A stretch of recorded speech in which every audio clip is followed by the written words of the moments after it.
a callback, at which time you repeat the entire process all over again with less people. If you didn't get the job, you just never heard.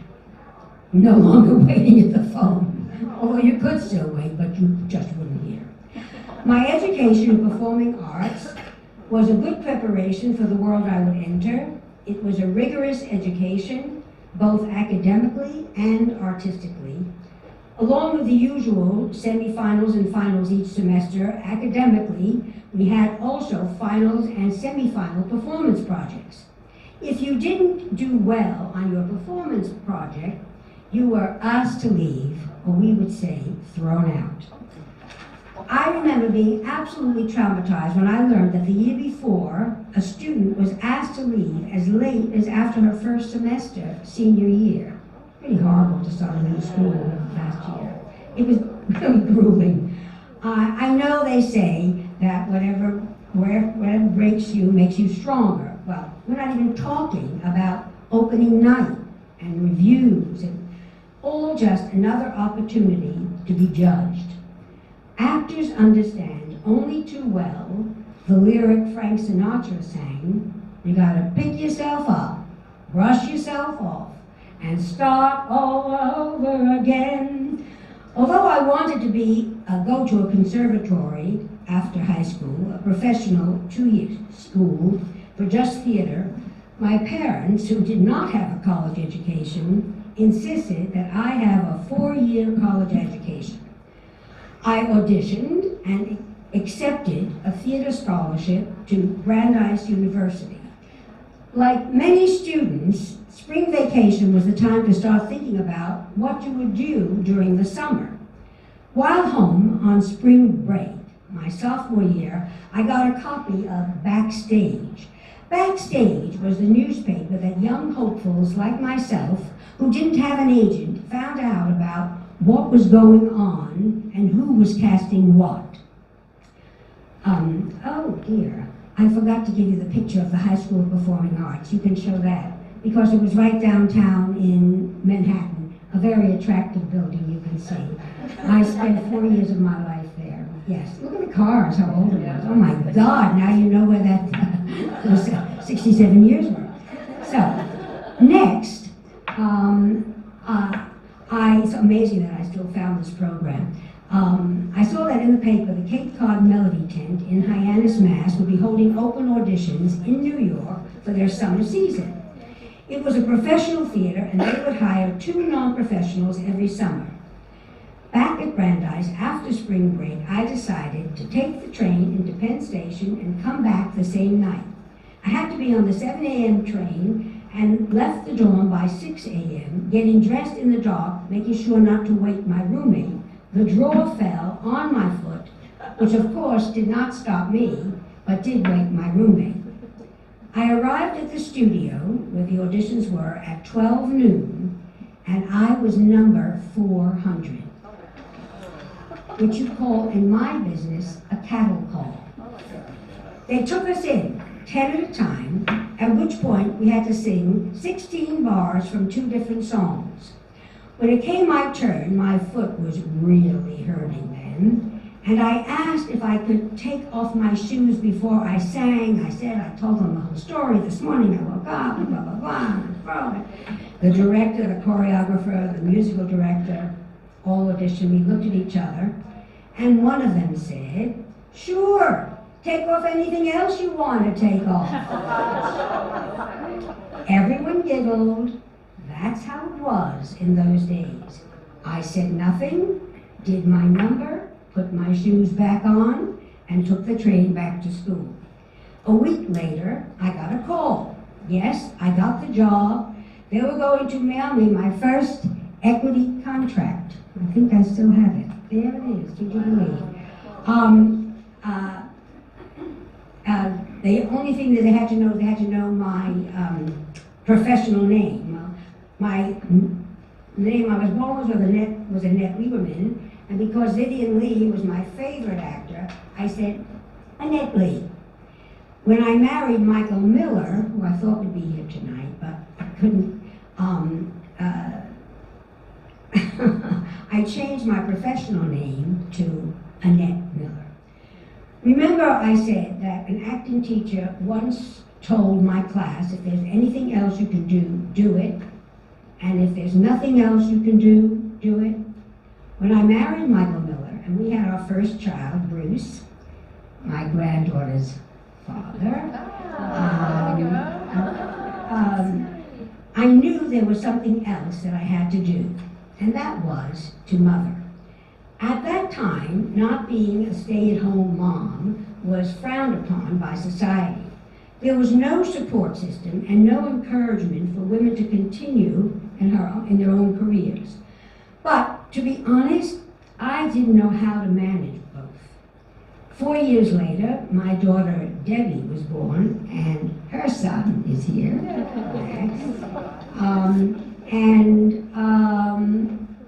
There was much to do, raising a family, running a household, and fulfilling my responsibility, as well as finding my joy as a wife and a mother. I kept active with many day jobs, one-night play readings, commercial shoots, modeling for fashion shows, teaching acting privately. I didn't get to use my new professional name, Annette Miller, until about 10 years later, when in 1965, David Wheeler of the Theater Company of Boston, for whom I had done one of those once a week readings at night, then with an unknown actor named Dustin Hoffman. It was before The Graduate came out. So interesting when I think about it. And David called me and asked me to be in a play, The American Dream, by Edward Albee. It was starring an unknown actor, Robert Duvall.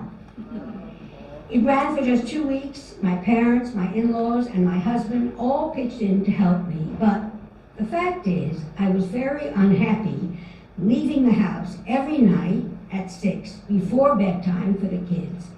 I made a decision to pursue my passion and stay involved by getting a master's in theater arts at my alma mater, Brandeis University. This I could do more easily because classes were during my children's school hours. I could be with them after class and in the evenings. At Brandeis, I was given the opportunity to do an independent project. It was 1972. It was the time of the Feminine Mystique by Betty Friedan. I read it. I realized that there were many, many women like me who wanted to play many other roles besides mother and wife. That same year, Tom Jones came out with a song that really bugged me. It was called She's a Lady. I'll give you the lyric. Well, she's all you'd ever want. She's the kind men like to float and take to dinner. She's got pride, she's got style, she's got grace, and she always knows her place. She's a winner, she's a lady. She's a lady, and the lady is mine.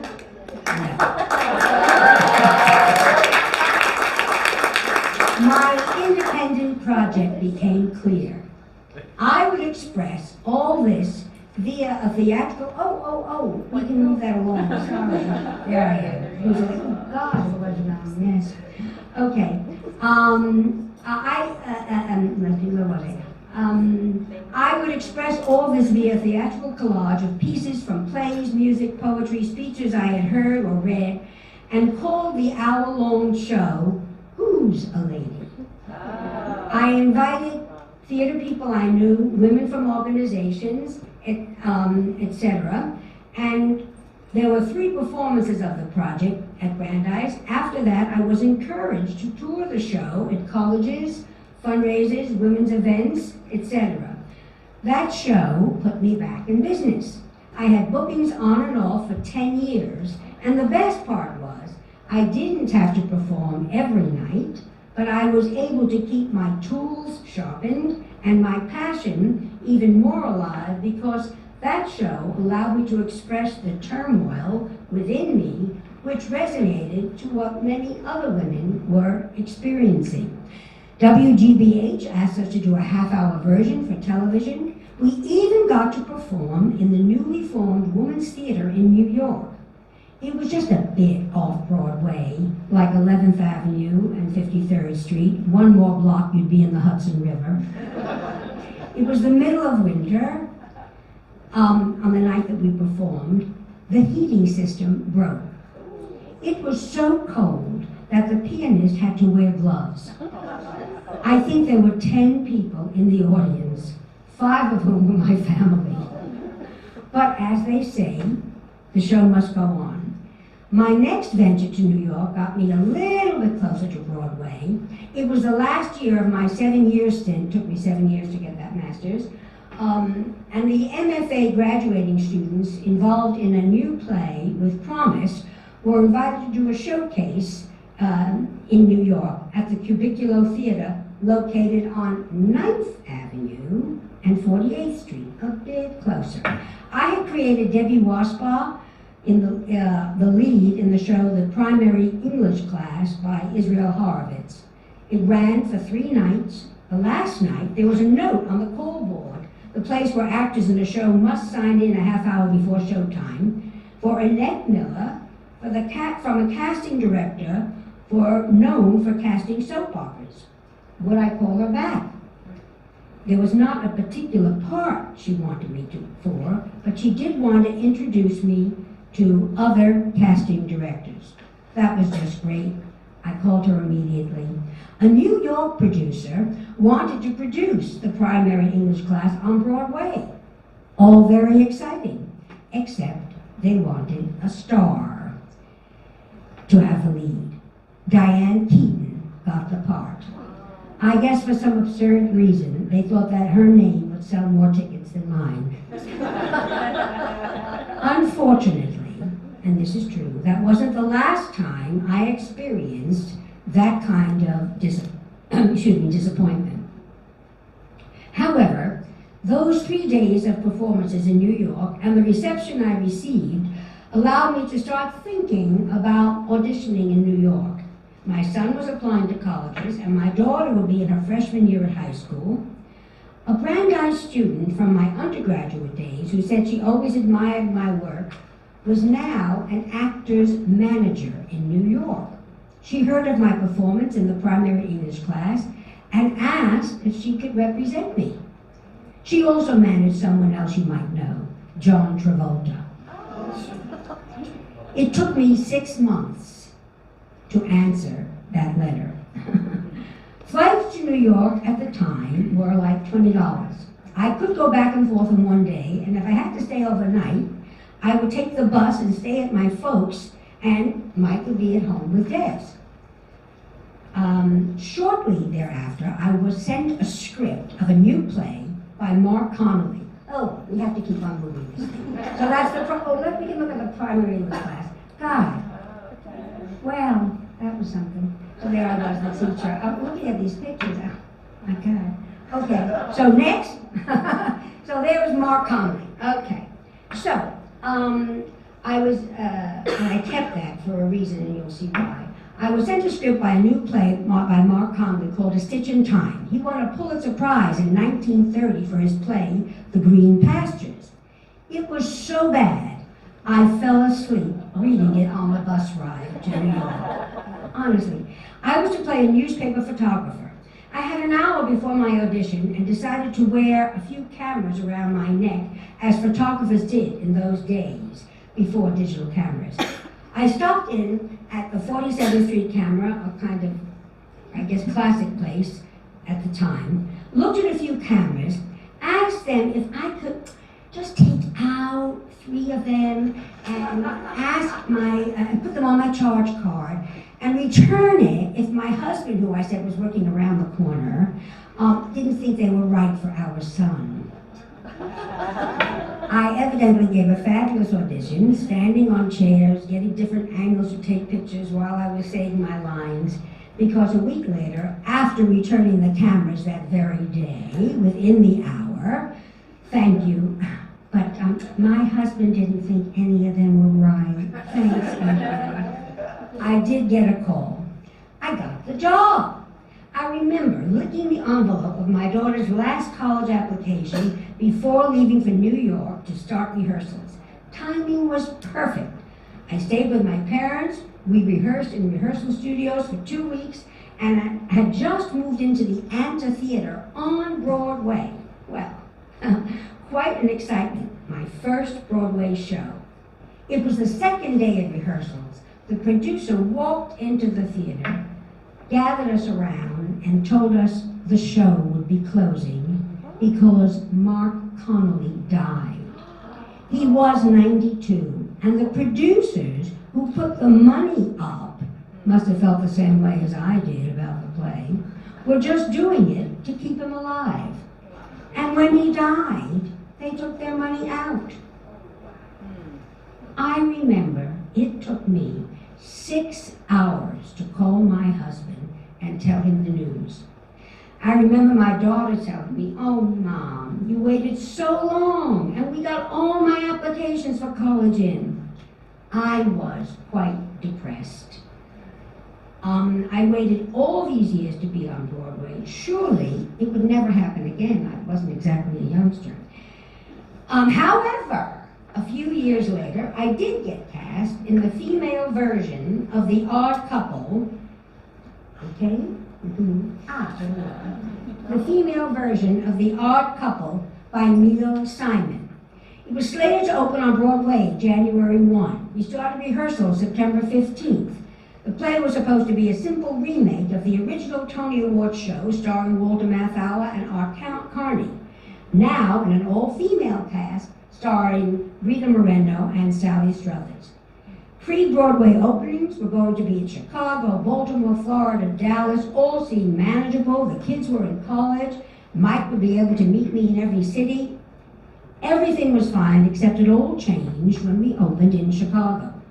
The curtain rises on 4 female poker players smoking, and the audience started coughing immediately.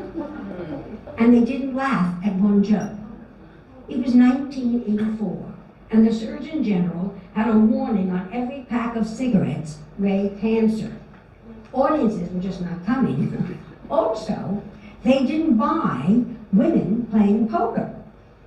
Neil Simon decided to rewrite the show. We would play what we had on the road, but would go back after an 8-week hiatus in February and reopen in California with a new script, play for 2 months there, and come into New York in June.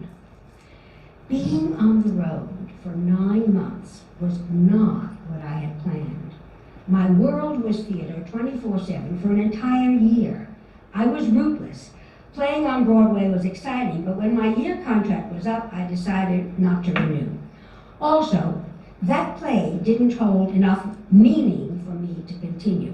I came back to Boston, accomplished playing on Broadway, got a recurring role. Oh, we can move that one now. Got a recurring role. Yeah, am I in the picture? I'm not in the picture. But I got a recurring role in the soap opera, As the World Turns. That was quite an experience. I began to have a lot of respect because just since you're interested in the soap opera experience, just ad-lib this. What happens is the soap opera people get their script like a week before, and they have to memorize it. Like, I never had so much respect for people, ever. I mean, they get this script just a week before, and you're never allowed to know what's happening. They don't want it to get out of the box, so to speak, and they memorize very quickly. So I was impressed with that. Anyway, I did get the role on that for 6 months. Then I got cast in Autumn Heart with Time Daly, which was accepted at the Sundance Film Festival, and that was a lot of fun. I was invited out to do the talkbacks. And then my acting career took another turn, and I was invited to become a resident actor at Shakespeare and Co. when we bought a house up there in Lenox, Mass. Where I have performed now for 26 seasons. In 2001, out of the blue, I was contacted by an agent who had seen me perform earlier that season at Shakespeare and Co. He had an option on a new play by William Bill Gibson, winner of the Tony Award play The Miracle Worker and Two for the Seesaw. Bill lived in the Berkshires, had written a new one-woman play about Golda Meir, the fourth Prime Minister of Israel, called Golda's Balcony, and wanted to test it out in Lenox. After working on the play with the director Danny Gadrone and Bill Gibson, cutting it from a 2-act play to a 90-minute one-act play, we opened. It was a huge success, sold out, it was extended, but Bill had prepared me that he couldn't guarantee that I would play it in New York if it got picked up because New York producers would want a star. Once again, a role I had created was instrumental in the final version of the script, eluded me on Broadway. However, Bill did promise that I would get the rights to Boston, and so I performed it here and won both the Elliot Norton Award and the Independent Reviewers Award for Outstanding Actor. And as Cindy said, I will be reprising that role this summer from August 5th to August 20th, and I love her, and I'll be interested to revisit her again now. Actually, I opened in 2001, so we're now in 2023. It's going to be very interesting. I'm different, the audience is different, and we'll see how that lands. I continue to create many more. Oh, yeah, there are my 2 awards. That's nice. Okay. I continue to create many important women. Martha Mitchell, in Martha Mitchell Calling, for which I received the Elliot Norton nomination for Best Actor, and that was before Julie Roberts played her in the TV series Watergate. Don't know if any of you saw that. It was a pretty good series. Maria Callas, another favorite of mine, in Master Class. Diana Vreeland in Full Gala. And these are just some of my favorites. I've worked there every season, but I've loved these women. And Gladys Green in the Waverly Gallery, for which Terry Teachout of the Wall Street Journal said I was the best actor in regional theater that season. I wrote another show called Now's Our Time, about this 3rd chapter in a woman's life. I don't know what chapter I'm in now. Oh dear. Somebody gave me a very good expression. They said every chapter is a new chapter. I like that. Remember that, you young children. So every chapter is a new chapter. I like that. So I wrote, so this is the new show that I wrote, which I continued to tour and was thrilled to work with Leonardo da Vinci. Now I have to tell you this. You see all those stars that were in that picture? You see? Go in, don't look up. So there are all those pictures in the paper. And my name was not in the paper. But I had these wonderful grandchildren. And they could do wonderful tricks on the computer. So they added my picture. And my name. Well, why not? I only go around once. So that was that. And this summer, I will be playing, and I don't know if you have the poster yet. Yes. So this is a very exciting film for me. It was sent to me as a play. I made it with the director and the writer. We worked, it was during the period of Zoom, and we couldn't do plays, so we made it into a film. And it's just been going over to all the Jewish film festivals, and this summer will be in the International Berkshire Film Festival. So it's very exciting because that's a piece that, well, we're almost ended, but I just have to give this little tidbit. The reason I got the script was that my daughter's piano teacher was in New York and saw a reading of a part of this play that was done as a film, not just a televised reading at the Jewish Museum. And she came home and said to my daughter, I have just heard part of the play that would be wonderful for your mom. And as many plays don't come by at my age, there aren't that many roles. I don't know whether they happen to us, but they don't write them anymore. So, well, they do, but you know, they're sort of older crotchety, and I will get there too. So I'm not putting that down, but I'm not there now. And so quite wonderful. And so I wrote to the writer, who was in South Africa, and he heard that I did Golda's Balcony, which was a sure sell for him because I play a Holocaust survivor in this film. And it's only a 3-person film, and we made it into a play. So it's just interesting how you hear about plays, and passion and perseverance are my key words. So all this is very important, but my last picture says it all. Family is everything, and what started out to be just the 2 of us has grown to the 12 of us, and for that, I thank God every day. And thank you.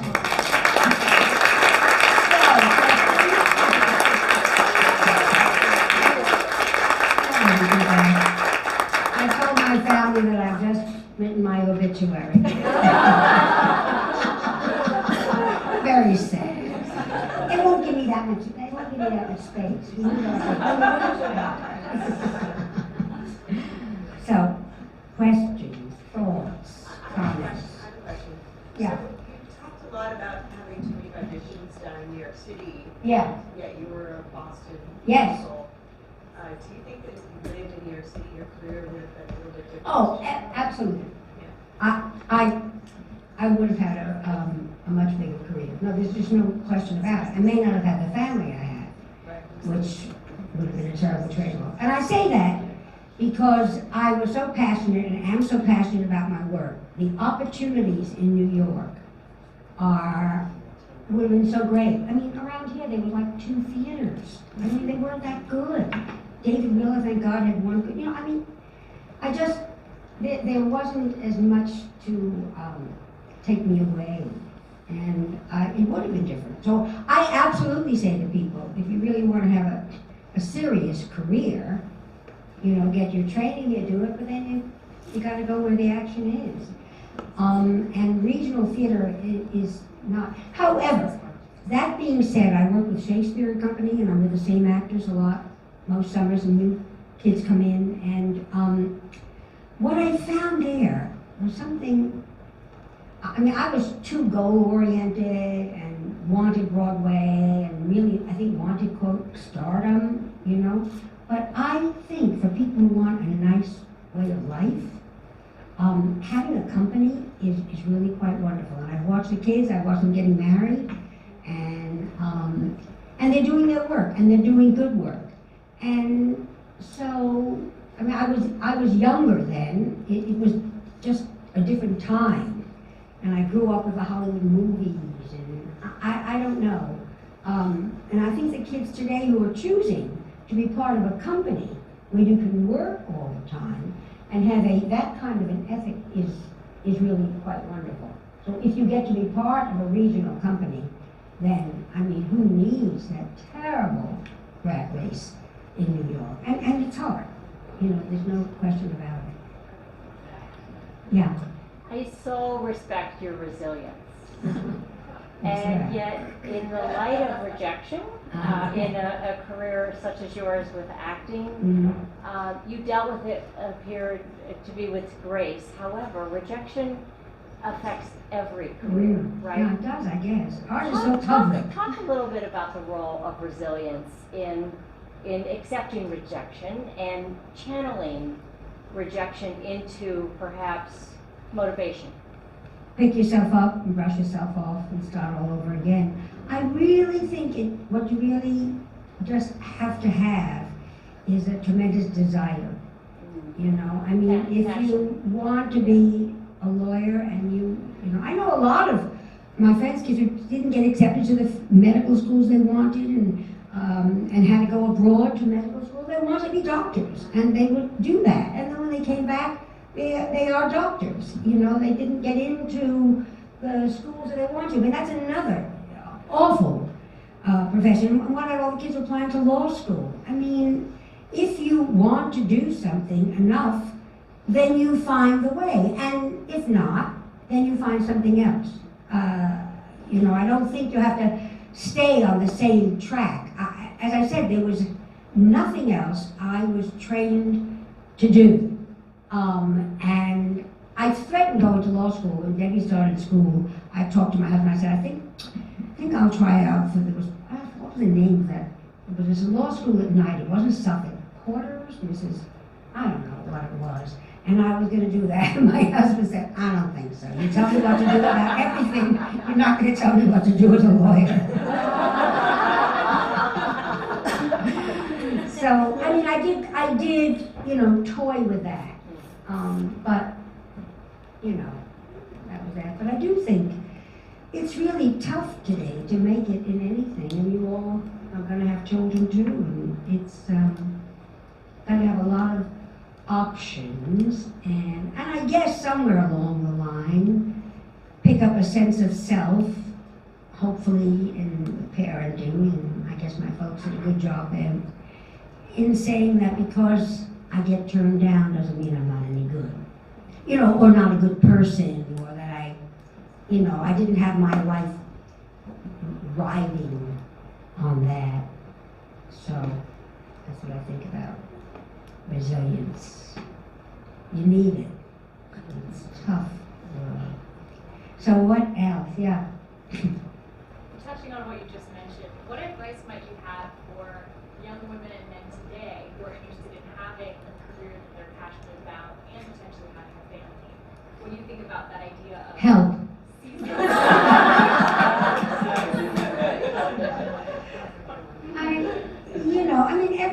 Everyone is doing it. Cindy, you're doing it. You have a marvelous career, and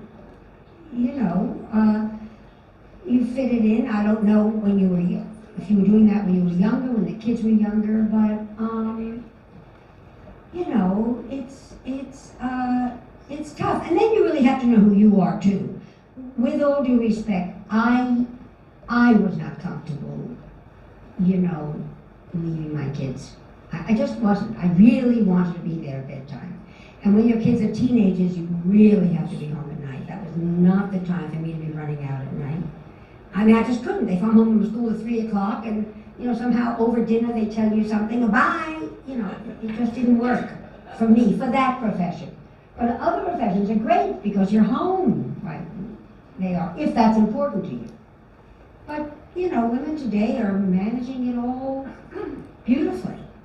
I think we're working doubly hard, but, and you have to make your position felt. Sort of have to go into it that way. I remember, whose name I'm not going to mention, but she and her husband were in school together, and they got married, and she said, well, I guess we have to eat. Who's doing the shopping? And he looked at her. He said, oh, I don't know. Aren't you? She said, I don't know what to shop for. I never did that. Who's doing the cooking? She had never cooked before. He had never cooked before. And they sort of made that deal, right then and there. Like, who's going to do this? Because I don't know it any better than you do. So I thought that was interesting. And they worked it out. Yeah. All right, Leonardo. Yeah, I have to say I was a little disappointed. Yeah, well, but now I think about it, I think it was the role he was playing. He was sort of playing a nerd in that movie, Don't Look Up. Was this pre-Gilbert Grape? Or? No, Don't Look Up is just now. Okay, sorry, I work all the time. You can catch it on Netflix. No, I think it was that kind of a film, and maybe that's who he was, but where Jennifer Lawrence, I was very impressed with her. You see, when you're doing something, I'll just tell you, you do a lot of takes, and they come in with the camera on this take, that take. We did 2 pages in from 9 in the morning until 3 in the afternoon. 2 pages. I just found that she was different on each take. By that I mean she always she found something new to say. You have to stay in the same place. You can't stop running around. But she found something new, and then you give the director more to choose from because it all really happens in the editing room. That's where my Wagner film took place. If you ever get to see it, and it will be in Boston in November, I am told. So I'll let Cindy know so she can let everybody know. Because that we did, I never had anyone. It was all done by, we weren't allowed in the same room. So I played with a guy who was in Israel, and he was not talking to me. He had said his lines, I had said my lines to just the camera. It was really weird. Someone was cueing me, and I was talking and emoting, but there was nobody there. And the same thing for him and for the other woman. But anyway, so. So amazing, so interesting, so Yeah. great, what a life. Thanks. You're really Did you ever wonderful. experience, the sexism or the, being hit on and all that Well, stuff? of course, it goes without saying. It went without saying. I mean, it went without saying. Like little things. I go, but no, I mean, there was just always that. And it kind of, I mean, this is terrible saying. I wouldn't go to an audition in a hotel room. I just wouldn't. I was a young kid. I was 18. I was 19. I really wanted a career. And it never dawned on me, he's ringing that doorbell to go, what? Yeah. I don't think so. But nonetheless, and people have said to me, that's not really fair. How hungry were you, Annette? Wasn't your next meal? How hungry were you? I did have a mother and father, and who, I remember going for an audition and my mother and father waiting for me in the car downstairs. You going up to that building? Who lives there? I said, Mom, that's where the rehearsal suite, it's a terrible thing to say. Listen, sorry, I'm not going to get political, but you heard what our that president said, getting into it was all over the place, and it's accepted. I don't know, but yeah. I don't know, is that changing? Is that changing a bit? You think? Yeah, it is. So, I don't know, I have my grandchildren in the back there. Let's see. I don't think that, I don't know, Devin, have you found anything like that in your work? You're a social worker? Huh? I imagine less in my field. Yeah. But I know that Max, my grandson Max is starting his own business now, and I know they're very, Dad, you haven't found him sexist, have you? Oh, it's equal time. I think that the younger generation is doing a better job than we did. Sam, what do you feel about that? My other grandson was in the back there. I didn't see them. They're twins. So my daughter had these two wonderful twin boys. Now I asked